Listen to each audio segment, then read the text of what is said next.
আমরা যখন স্কুলে দু একদিন গেছিলাম, পড়েছিলাম কি মাদ্রাসার বই পড়েছিলাম, একটা বই একটা গল্প পড়েছিলাম, মোল্লা দোপেঁজি। মোল্লা দোপেঁজি জি জাহাপনা আকাশের দিকে দেখো তো, দেখলাম জাহাপনা কিছু দেখলে না? হ্যাঁ, দুটা কাক উড়ে গেল দেখলাম। তো বলো তো দেখি এদেশে কতটি কাক আছে? ৯,৯৯৯টি। কম হলে বেড়াতে গেছে, বেশি হলে বেড়াতে এসেছে। হ্যাঁ ঠিক বলেছে মোল্লা দোপেঁজি। ওইটা কি? ওইটা চৌবাচ্চা জাহাপনা। বলতে পারো চৌবাচ্চায় কত পেয়ালা পানি আছে? বলতে না পারলে তোমার গর্দান যাবে। তা যাক জাহাপনা, তবে প্রশ্ন একদম সহজ। যদি পেয়ালা চৌবাচ্চার সমান হয় 1 পেয়ালা, যদি পেয়ালা অর্ধেক হয় তাহলে 2 পেয়ালা, যদি 4 ভাগের 1 ভাগ 4 পেয়ালা, যদি 8 ভাগের 8 ভাগ 1 ভাগ হয় 8 পেয়ালা, যদি 16 ভাগের 1 ভাগ হয় 16 পেয়ালা। আরে থামো থামো থামো থামো, খুব খুশি হয়েছে তোমাকে আজকে মোরগ মুসাল্লাম খাওয়াই, খুব খুশি। তো কথা তো একেবারেই সোজা। ও তো আর বলেনি যে এই পেয়ালার কত পেয়ালা, ও তো বলেছে কত পেয়ালা পানি। কথা তো সহজ আছে, পেয়ালা যদি পুকুরের সমান হয় তাহলে 1 পেয়ালা। তো কথা তো ঠিকই আছে। আমি এটা আগে শোনালাম, শোনেন। আল্লাহ তাআলা বলছেন লা ইউকাল্লিফুল্লাহু নাফসান ইল্লা উসআহা। যে মা বিধান মানুষ চালাতে পারবে না, বহন করতে পারবে না, সে বিধান আল্লাহ মানুষের উপরে দেননি। ডাক্তারের কাছে আশ্রয় নিতে হবে। ডাক্তার যদি পৃথক করতে পারে করবে, নইলে একজনের সাথে বিবাহ দিতে হবে, এটাই বিধান। এবার তুমি বলো মেয়েকে আর বিবাহ করতে চাচ্ছে কে? ও তো কাল্পনিক বলেছে। নগদ শরীয়ত, মারিফতি দিয়ে চলে না, একবারে নগদ। আর একটু যদি 19 বিষয় বানানো হয় তাহলে হুজুর যত বড়ই হোক। আল্লাহ নবী বলছেন পৃথিবীর মানুষ বাল্লিগু আন্নী ওয়ালায়, আমার একটা কথা জানা থাকলে অন্যকে বলো।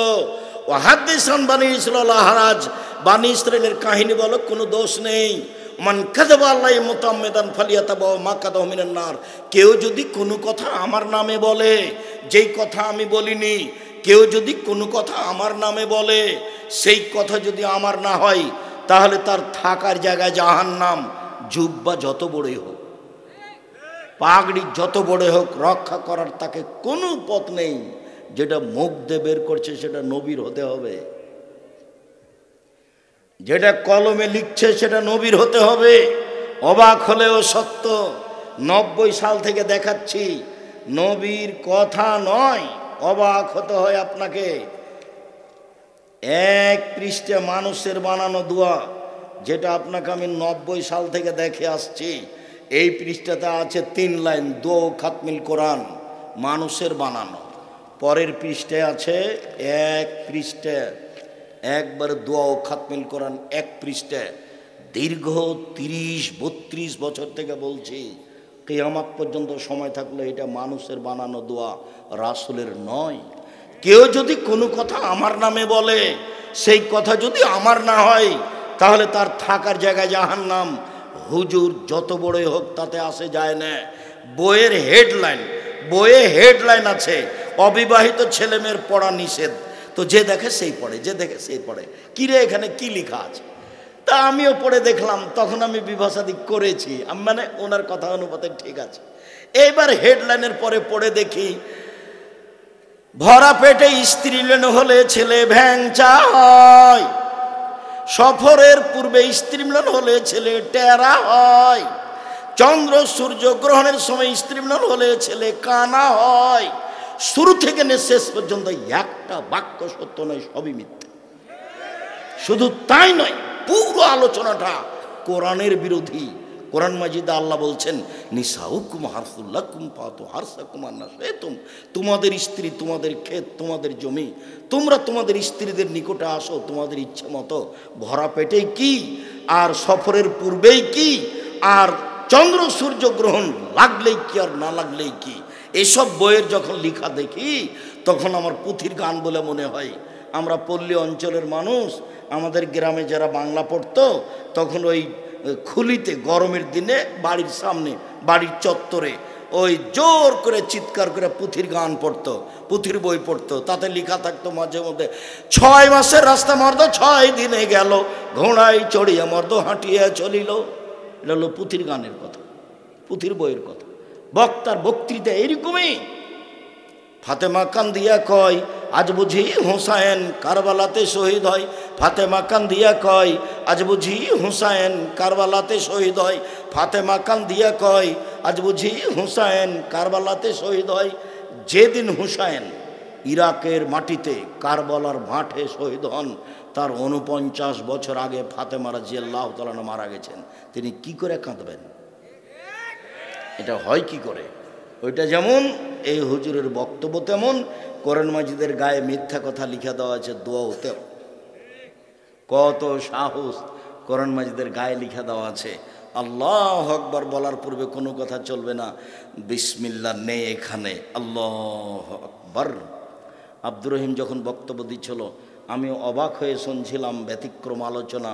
তখন কি আপনি একটা কথা বুঝতে পেরেছিলেন যে কোরআন মাজিদে যে বিসমিল্লাহ লেখা আছে এটা কোরআন মাজিদ পড়ার জন্য নয়। বিসমিল্লাহটা হচ্ছে এক সূরা থেকে আর এক সূরাকে পৃথক করার জন্য। এক সূরা থেকে আর এক সূরাকে পৃথক করার জন্য কি দিয়ে পৃথক করা হয়েছে? বিসমিল্লাহ দিয়ে। মনে থাকবে না মনে হয়? কোরআন মাজিদ পড়ার জন্য বিসমিল্লাহ নয়।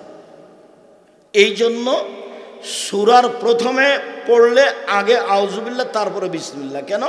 আপনি সূরার প্রথমে আছেন, আর যদি মধ্যে পড়েন তাহলে আর বিসমিল্লাহ পড়তে হবে না। কি দিয়ে শুরু করবেন? আউযুবিল্লাহি মিনাশ শাইতানির রাজিম। তার মানে কোরআন মাজিদ হচ্ছে শয়তানের সবচেয়ে বড় শত্রু। তাই সব জায়গাতে বিসমিল্লাহ। আর যখন কোরআন মাজিদ পড়তে আসবেন তখন আগে শয়তান থেকে আশ্রয় নেন আল্লাহর কাছে। আউযু বিল্লাহি মিনাশ শাইতানির রাজিম। বিতাড়িত শয়তান থেকে আল্লাহর কাছে আশ্রয় চাচ্ছি। বিসমিল্লাহির রহমানির রহিম যদি সূরার প্রথমে হয়, অন্যথায় পড়া শুরু করে দেবেন। এখানে আউযু বিল্লাহ, আর সূরার প্রথম হলে আউযু বিল্লাহর পরে বিসমিল্লাহ। আর যদি মধ্যে হয় তাহলে শুধু আউযু বিল্লাহ। আল্লাহু আকবার। ডান হাতের কবজি বাম হাতের কবজির উপরে রাখবেন, বুকের উপরে রাখবেন, নাভির নিচে নয়। তারপরে আল্লাহুম্মা বাঈদ বাইনি ওয়া বাইনা খাতায়ায়া কামা বা'আদতা বাইনাল মাশরিক ওয়াল মাগরিব। আল্লাহ তুমি আমাকে আর আমার পাপকে অত দূরত্বে রাখো, পূর্ব পশ্চিমকে তুমি যত দূরত্বে রেখেছ, আমি আর আমার পাপ যেন এত দূরাদূরি হয়। আল্লাহ নাক্কিনি মিনাল খাতায়া কামা নাক্কা সাবুল আবিজু মিনাদ দানাস। হে আল্লাহ তুমি আমার পাপকে ধুয়ে দাও যেমনভাবে সাদা কাপড়কে ময়লা থেকে ধুয়ে পরিষ্কার করা হয়। আল্লাহ মাগসিল খাতায়া বিল মাই ওয়াস সালজাল বারাদ। আল্লাহ তুমি আমার পাপকে ঠান্ডা পানি দিয়ে, বরফ দিয়ে, তুষার দিয়ে ধুয়ে পরিষ্কার করে দাও। আউযু বিল্লাহি মিনাশ শাইতানির রাজিম। এই যে শুরু হলো আউযু বিল্লাহি মিনাশ শাইতানির রাজিম। আমি আল্লাহর কাছে আশ্রয় চাচ্ছি বিতাড়িত শয়তান হতে। এখন সূরা ফাতিহার পূর্বে আছে, এই জন্য বিসমিল্লাহির রহমানির রহিম পরম দাতা দয়ালুর নামে আরম্ভ করছি। আলহামদুলিল্লাহি রাব্বিল আলামিন। বিশ্বজগতের প্রতিপালকের প্রশংসা। আর রহমানির রহিম তিনি হচ্ছেন পরম দাতা দয়ালু। মালিক ইয়াউমিদ্দিন তিনি হচ্ছেন বিচার দিনের মালিক। ইয়াকা না'বুদু একমাত্র তোমার ইবাদত করি, ওয়া ইয়াকা নাস্তাঈন একমাত্র তোমার নিকটে সাহায্য চাই। ইহদিনাস সিরাতাল মুস্তাকিম তুমি আমাকে সোজা পথ দেখাও। সিরাতাল্লাযীনা আন'আমতা আলাইহিম ওই পথ দেখাবে যেই পথে তুমি ভালো মানুষকে দেখিয়েছো, ভালো মানুষদেরকে যে পথ দেখিয়েছো সেই পথ তুমি আমাকে দেখাও। গায়রিল মাগযুবি আলাইহিম ওয়ালাদ-দাল্লিন ওদের পথ দেখায়ও না যারা ভ্রান্ত, যারা অভিশপ্ত, ওদের পথ দেখায়ও না। আমিন। দীর্ঘ সময় ধরে তোমার কাছে যে প্রার্থনা করলাম এটা তুমি কবুল করো। পৃথিবীতে ব্যতিক্রম দোয়া হলো সূরা ফাতিহা, এই জন্য শেষে আমিন বলতে হয়। এত বড় ভিন্ন ধরনের দোয়া পৃথিবীতে নেই। বিসমিল্লাহির রহমানির রহিম পরম দাতা দয়ালুর নামে আরম্ভ করছি। কুল হুয়াল্লাহু আহাদ। হে নবী আপনি বলুন আল্লাহ একক, আল্লাহ সমদ তিনি নিরপেক্ষ মুখাপেক্ষীহীন। লাম ইয়ালিদ তিনি কাউকে জন্ম দেননি, ওয়ালাম ইউলাদ তিনি কারো থেকে জন্ম নেননি, ওয়ালাম ইয়াকুল্লাহু কুফুয়ান আহাদ তার সমকক্ষ কেউ নেই। এই কথা বলে আল্লাহু আকবার। প্রথমে যতটুকু হাত উঠিয়েছিলেন যেভাবে কাঁধ সামনাসামনি, কানের লতি সামনাসামনি, এটা কানের লতি, দুটাই সহিহ হাদিস। কাঁধ সামনাসামনি। আল্লাহ আল্লাহু আকবার। এবার রুকুতে চলেন। রুকুতে যাওয়ার পূর্বে আপনার সাথে জরুরি কয়েকটা কথা। মাথা উঁচুও থাকবে না, মাথা নিচুও থাকবে না, পিঠের লম্বা হাতটা একবারে সোজা থাকবে এইভাবে, আর কোমর থেকে সামনের ওজন হাতের উপরে থাকবে। হাতের আঙ্গুলগুলি ফাঁকা ফাঁকা রাখবেন, হাঁটুটা চেপে ধরে থাকবেন, পিঠটা একবারে সোজা হয়ে থাকবে, মাথা উঁচুও হবে না, মাথা নিচুও হবে না। একাধিক সহিহ হাদিস। আপনি বলছেন সুবহান রাব্বিয়াল আজিম, উঁচু আল্লাহর পবিত্রতা বর্ণনা করছি যতবার ইচ্ছে। নইলে আপনি বললেন সুবহানাকা আল্লাহুম্মা রাব্বানা ওয়া বিহামদিকা আল্লাহুম্মা গফিরলি, হে আল্লাহ তোমার প্রশংসা সহকারে তোমার পবিত্রতা বর্ণনা করছি, তুমি আমাকে ক্ষমা করো, যতবার ইচ্ছে। নইলে আপনি বলবেন সুবহুন কুদ্দুসুন রব্বুল মালাইকাতুর রূহ, তিনি হচ্ছেন পাক, তিনি হচ্ছেন পবিত্র, তিনি ফেরেশতার প্রতিপালক, তিনি জিবরাইলের প্রতিপালক। যতবার ইচ্ছা বললেন। এবার রুকু থেকে উঠে আসেন, সামি আল্লাহু লিমান হামিদা, হাত ওই পর্যন্ত উঠাবেন যে পর্যন্ত প্রথমবার উঠিয়েছেন। আঙ্গুলগুলো এরকম ফাঁকা ফাঁকা থাকবে না, সোজা সোজা থাকবে। এবার উঠে এভাবে ছেড়ে দেন, ছেড়ে একবারে সোজা হয়ে দাঁড়িয়ে থাকেন। আপনি বলেন সামি আল্লাহু লিমান হামিদা, আল্লাহ ওই লোকের প্রশংসা শুনলো যে তার প্রশংসা করলো। মিলা সমাতে মিলা লার্জ, আকাশ পরিমাণ প্রশংসা, জমিন পরিমাণ প্রশংসা, মিলামা বাইনাহুমা, এর মধ্যে যে ফাঁকা আছে সেই পরিমাণ প্রশংসা, মিলামা শেতামিন শাইন বাদো, এরপরে যত প্রশংসা তুমি চাও তত তোমার প্রশংসা।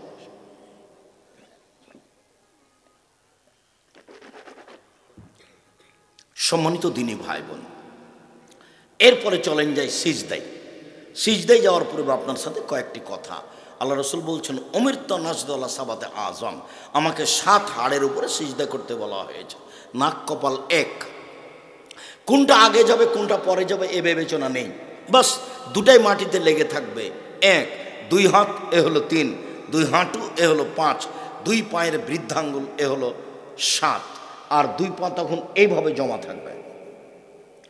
যারা বলেছে সলাতের সময় বৃদ্ধাঙ্গুল নড়ানো যাবে না, অন্যায় করেছে। এইভাবে 2 পা মিলে থাকবে, আপনি সিজদা থাকবেন। এই সময় হাত উঠে আপনি শরীর চুলকাতে পাবেন না, পা উঠে আপনি পা চুলকাতে পাবেন না। এই ছেলে, কয়েক মিনিট থামো, তুমি বিরক্ত হচ্ছ কেন? আমি তো শেষে চলে এসেছি, কয়েক মিনিট তুমি পরিবেশ নষ্ট করো না। এরপরে আপনি বললেন, এখানে আর একটা কথা, হাত জড়িয়ে নিতে আমাকে নিষেধ করা হয়েছে। কোনো সময়তেই পায়জামা যদি জড়াতে হয় কোমরে, নিচে নয়। হাত কোনো সময় জড়িয়ে রাখবেন না, খুলে দিবেন। আর মাথার চুল মহিলাদেরকে খুলে দিতে হবে, হয় বেনি গাঁথা থাকবে, না এমনি খুলে দেওয়া হবে, ওই ঝুঁটি বাঁধা থাকবে না, বেনি গাঁথা থাকতে পারে। বেনি গাঁথালে পিছন দিকে ছেড়ে দিতে হবে, বা এমনি চুল খোলা থাকবে। কেন? সব কিছু সিজদা করতে যায়, এই জন্য ওই খোপা বাঁধা থাকবে না, খোপা খুলে দিতে হবে। এই অবস্থায় সলাত আদায় করতে হবে। আপনি বলবেন সিজদায় এই দোয়া, তারপরে উঠে এসে বলবেন আল্লাহুম্মা গফিরলি ওয়ারহামনি ওয়াহদিনি ওয়াফিনি ওয়ারজুকনি, আল্লাহ আমাকে ক্ষমা করো, আমার প্রতি দয়া করো, আমাকে রুজি দাও। এ দোয়া পড়ে আবার আপনি যাবেন সিজদায়। আপনি বলবেন সুবহান রাব্বিল আলা, উঁচু আল্লাহর পবিত্রতা বর্ণনা করছি। এ হলো 1 রেকাত, যতবার ইচ্ছা ততবার বলবেন। আর 1 রেকাত এইভাবে পড়ে এইবার আপনার আত্মাহেতর বৈঠক যদি হয় তাহলে বাম পায়ের পাতার উপরে বসবেন আর ডান পা খাড়ো করে রাখবেন। যদি সালামের বৈঠক হয় তাহলে বাম পা ডান দিকে বের করে দিবেন। সালামের বৈঠক 1 রাকাতেও হয়, তা হচ্ছে বিতর। সালামের বৈঠক 2 রাকাতেও হয়, তা হলো ফজরের সালাত। সালামের বৈঠক 3 রাকাতেও হয়, তা হলো মাগরিব। সালামের বৈঠক 4 রাকাতেও হয়, তা হলো জোহর, আসর, এশা। যদি সালামের বৈঠক হয় পাটা ডান দিকে বের করে দিবেন, পিছন নিতম্ব মাটির উপরে রেখে দিবেন, দিয়ে আপনি বাম হাতের আঙ্গুলগুলি জমা জমা রাখবেন, আর ডান হাতের আঙ্গুল 2টা এভাবে জমা করবেন। করেন তো দেখে, 2টা জমা করেন। তারপরে 3য় আঙ্গুলের নখের বৃদ্ধ আঙ্গুলের পেটটা রাখেন, দেখটা গোলাকার করেন, গোলাকার করে হাতের উপরে রাখেন। এবার আত্তাহিয়াতু লিল্লাহি ওয়াস সালাওয়াতু ওয়াত তাইয়্যিবাতু শেষ পর্যন্ত অবিরাম নড়বে। আপনার চোখের দৃষ্টিটা আঙ্গুলের উপরে থাকবে। যতবার নড়াচ্ছেন ততবার আপনি শয়তানকে আঘাত করছেন। একবার বলতে হবে ইল্লাল্লাহর সমাতে আঙ্গুলটা উঠাতে হবে, এই কথা মিথ্যে, জাল জয় ভুয়া হাদিস দ্বারা প্রমাণিত নয়। অবিরাম নড়বে, এটাই ঠিক। এরপরে দুরুদে ইব্রাহিম, এরপরে দোয়ায়ে মাসুরা, এরপরে আপনার যেটা ভালো লাগে। দুরুদে ইব্রাহিমের পরে যে দোয়া আপনাকে ভালো লাগে, সেটা কোরআনের হোক সেটা হাদিসের হোক, আপনি বলতে থাকেন। আমার পক্ষ থেকে একটা পরামর্শ থেকেছে যে আপনার শেষ দোয়াটা যেন হয় রব্বির হামহুমা কামা রাব্বায়ানি সাগীরা, হে আমার প্রতিপালক তুমি আমার বাপ মাকে দেখো, আমার বাপ মা বাল্য অবস্থা আমাকে যেভাবে দেখেছে। এখানে আর একটা পরামর্শ আপনার কাছে থেকে গেছে, সেটা হলো এই দোয়াটা যেন আপনি বলতে পারেন নিয়মিত। সেই জন্য 2 রাকাত সালাত আদায় করে আল্লাহকে বলবেন, আল্লাহ আমি যেন এই দোয়াটা আমার বাপ মায়ের নামে প্রত্যেক দিন সালাম ফিরার পূর্বে পড়তে পারি, এই তৌফিকটা তুমি আমাকে দাও। আমি মনে হয় বুঝাতে পারিনি। 2 রাকাত সালাত আদায় করবেন কেন? এই দোয়াটা যেন নিয়মিত পড়তে পারেন, এই দাবিটা পেশ করার জন্য আল্লাহর কাছে। এটা ভুলবেন না কোনো সময়। বাপের জমি জায়গা ভোগ করছেন, কি করলেন তার জন্য? কি করেছেন? বাড়িঘর তার, জমি জায়গা তার, সব কিছুই তার, ভোগ করছেন, তার জন্য তো আপনি কিছু করতে পারলেন না। জি, একাধিক সহি হাদিস হাত তুলে দোয়া করার 35টা হাদিস আছে। এই যে বই আছে স্টেজে, হাত তুলে দোয়া করার 35টা হাদিস আছে। 16টা স্থান আছে কোথায় কোথায় হাত তুলে দোয়া করবে। হাত তুলে দোয়া করা ব্যক্তিগত ব্যাপার। নামাজের মধ্যে সবাই মিলে হাত তুলে দোয়া করলো যে নবীকে অপমান করলো সে। নামাজের পরে সবাই মিলে হাত তুলে দোয়া করলো যে সে যত বড়ই হুজুর হোক না কেন সে রাসূলকে অপমান করেছে। ঈদের মাঠে সবাই মিলে হাত তুলে দোয়া করেছে যে সে রাসূলকে অপমান করেছে। সভা সমিতির পরে, এরকম বৈঠকের পরে, বিবাহের বৈঠকের পরে সবাই মিলে হাত তুলে দোয়া করেছে যে সে রাসূলকে অপমান করেছে। হাত তুলে দোয়া করা ব্যক্তিগত ব্যাপার। আপনার বাপের কবরের কাছে গিয়ে হাত তুলে দোয়া করে কি বলবেন আপনি? আপনার ব্যাপার। কান্নাকাটি করে 2টা কথা আপনি বলেন, আর একজন পাশে থাকলে আপনি কান্নাকাটি করতে পারবেন না। কেমন কেমন লাগবে আপনার বাপের? নামাজের পরে হাত তুলে দোয়া করা ব্যক্তিগত ব্যাপার। নামাজের পরে করুক, এমনি করুক, এখন করুক, বাড়িতে গিয়ে করুক, যখন ইচ্ছা তখন হাত তুলে দোয়া করবে, তার ব্যক্তিগত ব্যাপার, একক ব্যাপার। আর সবাই মিলে হাত তুলে দোয়া করতে হলে ইস্তিসকায় মাঠে যেতে হবে পানি চাওয়ার জন্য, এইভাবে। সেটা হলো সবাই। আর যদি জুমার দিন পানি চাই, জুমার খুতবা চলাকালীন, তাহলে এভাবে সবাই মিলে জুমার দিন খুতবা চলাকালীন। বুখারী মুসলিম। জোর করে ধর্ম প্রচার করা যায় না।